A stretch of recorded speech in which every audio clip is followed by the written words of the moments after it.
ओम नमः सिद्धेश्वर।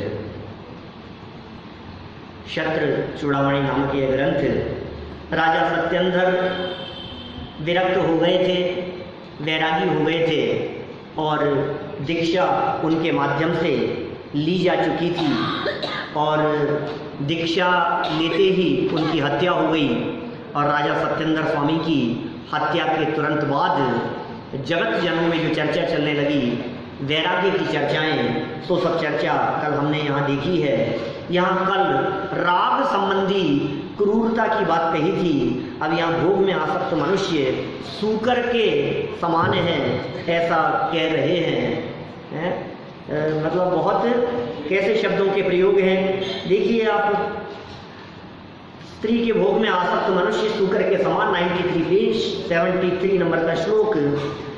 नारी जगन्नरंध्रस्थ विणमुद्रमय चरणाम वराह इह विंभक्षी हंत मूढ़ सुखायते।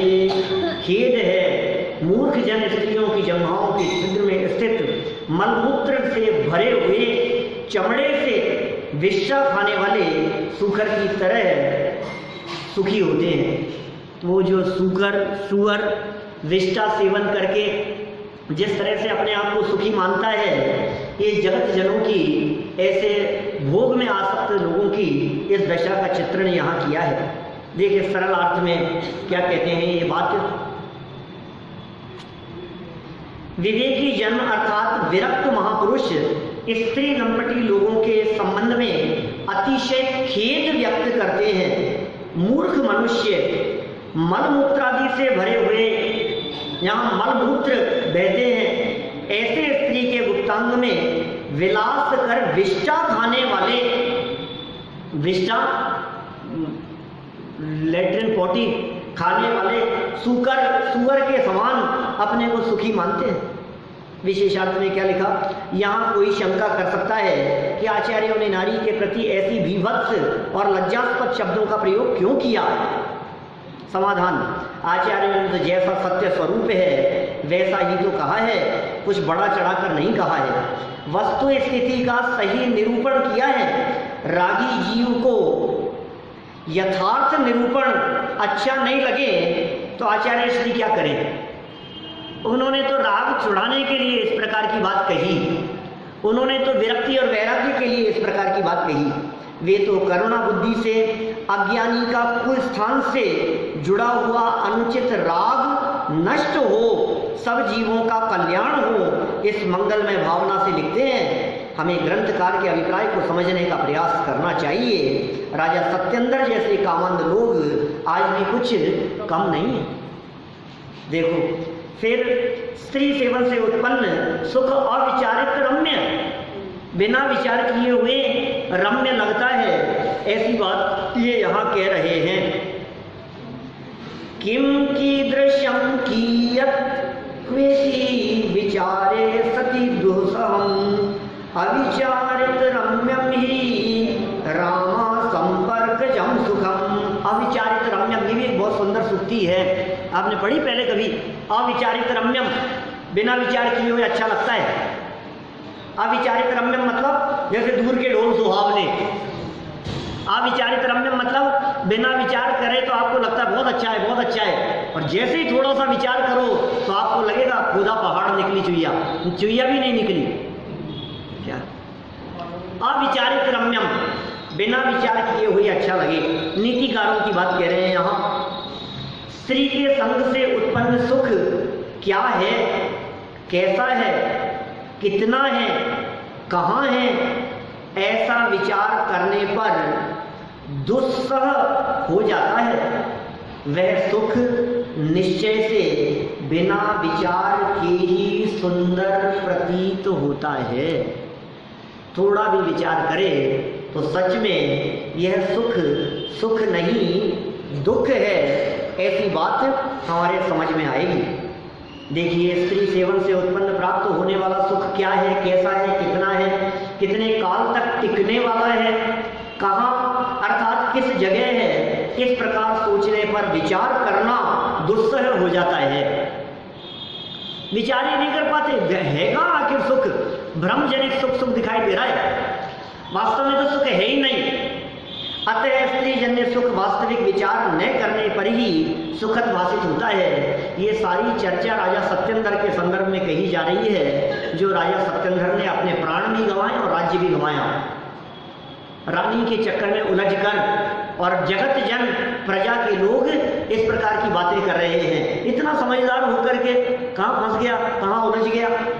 देखो विशेषार्थ, मनुष्य स्त्री से विरक्त हो, इस पवित्र भावना से यहाँ आचार्य श्री ने स्त्री में आसक्त मनुष्य से प्रश्न पूछे हैं। इन प्रश्नों पर मन ही मन में विचार करें तो स्त्री विषयक राग स्वयं ही घटे बिना नहीं रहेगा। ये विचार वास्तव में ही असह्य है। इन प्रश्नों के जवाब अपने मन में यदि देने का प्रयास करेंगे तो आप समझेंगे सच में कि वास्तव में सुख नहीं, सुखाभास मात्र है। वास्तव में ये दुख ही देने वाला है। आचार्य कुलकुल स्वामी ने बहुत चर्चाएं की प्रवचन सार में, जहाँ उन्होंने शुभ परिणाम अधिकार लिखा, वहाँ उन्होंने शुभ भाव अधिकार की जहाँ चर्चा की है पहले ही प्रथम महाधिकार में, वहाँ में कहते हैं इंद्रिय सुख वास्तव में सुख है ही नहीं, ये तो दुख ही है, ये विषम है, ये बाधा सहित है, ये बंध का कारण है, ये परतंत्र है, ये विच्छिन्न है, ये सुख नहीं दुख है। ऐसी सब बातें विचार करने पर आप महसूस कर पाएंगे। आगे देखिए, जिज्ञासु का गुरु से प्रश्न क्या कह रहे हैं। निवारिताप्य कृत्येस्या निष्फला दुष्फला च धीर कृत्ये तु नापि यत्नेन कोत्र हेतुर्निरूप्यताम्। अन्वयार्थ क्या कह रहे हैं। बुरे काम में निवारण किए जाने पर भी बुद्धि फल रहित और बुरे फल वाली होती है, किंतु अच्छे काम में प्रयत्न से भी प्रवृत्ति नहीं होती। कहो इसमें क्या हेतु है। ओह, क्या प्रश्न किया है। समझ में आया प्रश्न क्या है? नहीं आया समझ में। ये कह रहे हैं बुरे काम के बारे में लोगों को खूब निंदा करें, बुराई करें, उसके लिए मना करें, तो भी लोग उससे विरक्त नहीं होते खोटे काम से। और अच्छे काम के लिए बहुत प्रशंसा करें, प्रेरणा देवें, प्रेरित करें, तो भी लोगों की प्रवृत्ति नहीं होती, तो भी वो काम लोग नहीं करते। इसका क्या कारण है? आपका ऐसे प्रश्न रहते हैं कई बार, आखिर क्या कारण है। बिना सिखाए ही विषयासक्त होते हुए दिखाई देते हैं, विषयों में आसक्त होते हुए, विषयों में फंसते हुए ये जीव दिखाई देते हैं। मुझे वो याद आती है विषयासक्त जीवों के संदर्भ में वे पंक्तियां, बुद्धचंद जी की पंक्तियां हैं। क्या बुद्धचंद जी की नहीं, भूधरदास जी की पंक्तियां हैं। राग उदय जग अंध भयो सहज सब लोगन लाज गवाई। क्या सच सुना है बहुत लोगों ने। राग उदय जग अंध भयो सहज सब लोगन लाज गवाई। सीख बिना नर सीख रहे विषयादिक भोगन की सुधराई। और तापर और रचे रस काव्य का कही है तिन की निठुराई। अंध आंसुजन की अखियन में झोंकत है रज राम दुहाई। 400 साल पहले लिखी हुई पंक्तियां हैं लिपि जी। 400 साल पहले इन पंक्तियों को लिखते समय भूधरदास जी के मन में कैसी भावना होगी। ये सारा जगत राग के उदय से पंचेंद्रिय विषय भोगों को भोगने के लिए मानो अंधा हो रहा है। सारा जगत अंधा है, कुछ होश नहीं है। लाज शर्म सब छोड़ दिए। 400 साल पहले की बात कह रहे हैं। आज का तो जमाना कहाँ क्या हो गया है पता नहीं।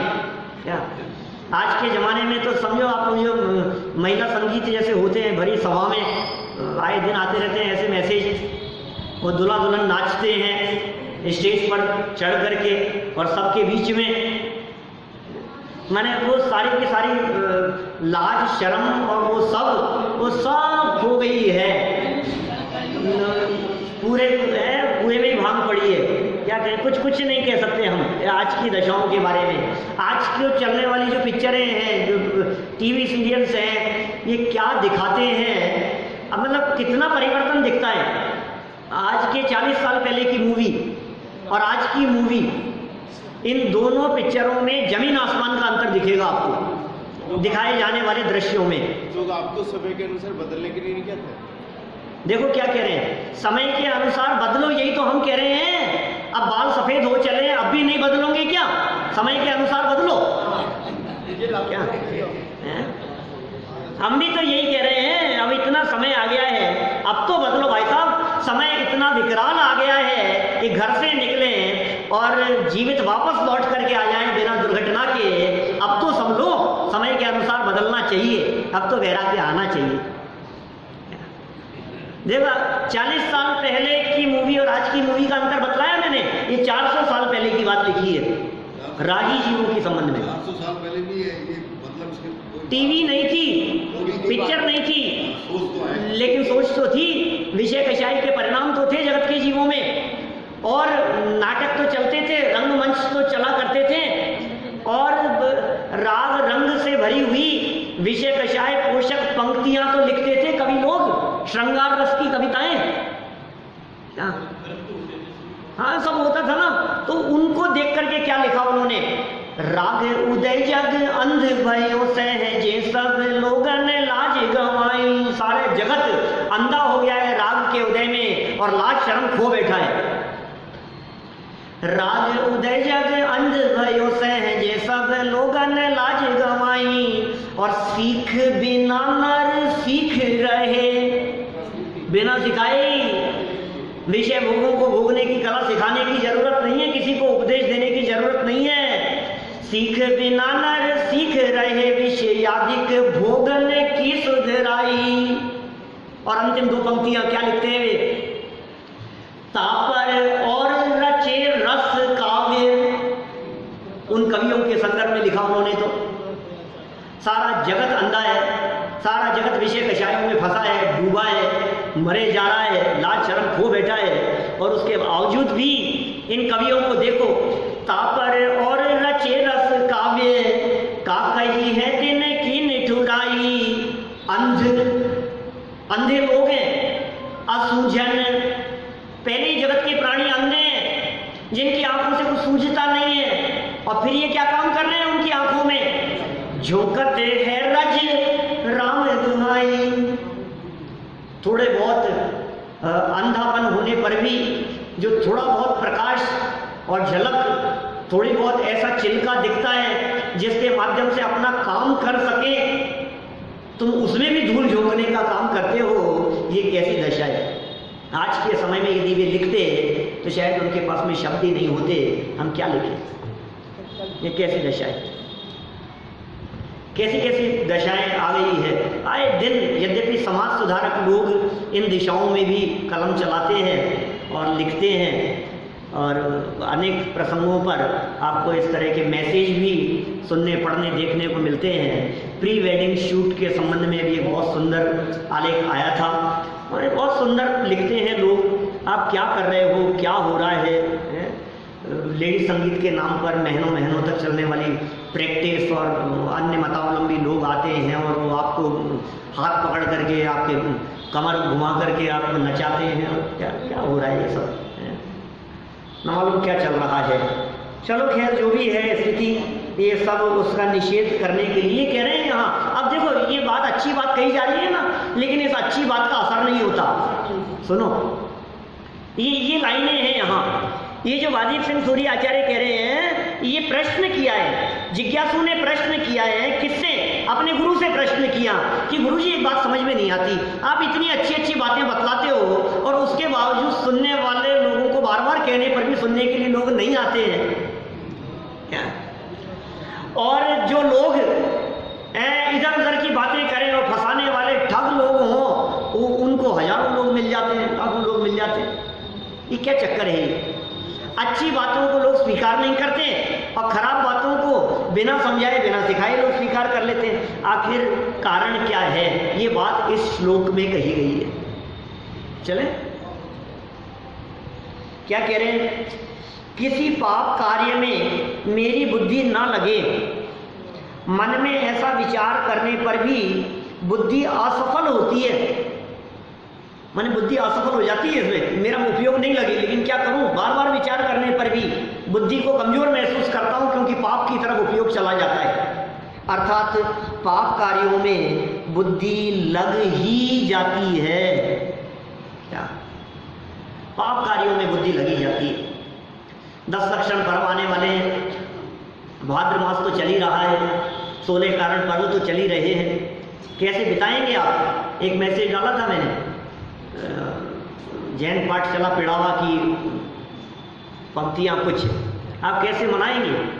आप कैसे संयम से 10 लक्षण पर्व को बिताने की भावना भाते हैं? बोलो, क्या क्या भावनाएं, किस प्रकार त्याग, किस प्रकार संयम, किस प्रकार वैराग्य से आप अपने 10 लक्षण पर्व को बिताएंगे? धर्म ज्ञान से, भक्ति से, प्रवचन सुनकर, स्वाध्याय करके, अधिक से अधिक ये जैन धर्म क्या है इस बात को समझकर यदि नहीं करते हैं तो फिर कुछ सार्थकता नहीं है। ऐसे तो पर्व बहुत आ गए जीवन में, हमारी जितनी उम्र है उससे 3 गुना ज़्यादा बार 10 लक्षण पर्व आ चुके अपनी लाइफ में। साल में 3 बार आते हैं, साल में 3 बार 10 लक्षण पर्व आते हैं, तो कितने साल के हो भैया? 50, 150 10 लक्षण पर्व आ गए आपकी लाइफ में, बोलो। लेकिन क्या है 10 लक्षण पर्व, क्या है 10 लक्षण का मर्म, क्या है ये जैन धर्म? सोचो जरा, कहता क्या है जैन धर्म, बड़ी मुश्किल से पाया है मानव जन्म, सिद्ध सी सभी की आत्मा, सिद्ध सी सभी की आत्मा। सोचो जरा, कहता क्या है जैन धर्म, बड़ी मुश्किल से पाया है मानव जन्म। सोचो जरा, सोचो तो सही, सोचने के लिए सारी बातें। देखो बुद्धि पाप में लगी जाती है, क्या करें? इतना ही नहीं, बुद्धि विपरीत फलदात्री भी होती है। परंतु पुण्य कार्यों में प्रयत्न करने पर भी, पुण्य कार्यों में प्रयत्न करने पर भी बुद्धि प्रवृत्त नहीं होती। इसमें क्या कारण है, स्पष्ट समझाइए। हम आपको रोज रोज कह रहे हैं, बार बार कह रहे हैं प्रवचन के लिए समय से जल्दी आया करो, जल्दी आया करो, और सोचते भी हैं कि कल जल्दी आऊँगा, लेकिन फिर क्या हो जाता है? फिर उसी में उलझ जाते हैं। यार आप इतनी छुट्टियाँ क्यों करते हो आप? कि नहीं अब रेगुलर आऊँगा, अब रेगुलर। मैं सोचता भी हूँ, लेकिन फिर ये क्या होता है? मैं बहुत सोचता हूँ, सुबह 5 बजे उठ करके, सुबह 4 बजे उठ करके, हमारे पिताजी तो 3:45 पे उठते हैं रोज सुबह। इतना जल्दी उठ करके जो स्वाध्याय करूँगा, पढ़ूंगा, ये करूँगा, वो करूँगा, सोचता तो बहुत, लेकिन फिर नहीं कर पाते। ये क्या हुआ? ये क्या चक्कर है? ये प्रश्न है शिष्य का। ज़्यादा चर्चा नहीं करते हुए सीधे आगे बढ़ते हैं। जिज्ञासु अपनी बात को और स्पष्ट करता है। लो, अभी समाधान नहीं है, अभी तो जिज्ञासु की चर्चा चल रही है।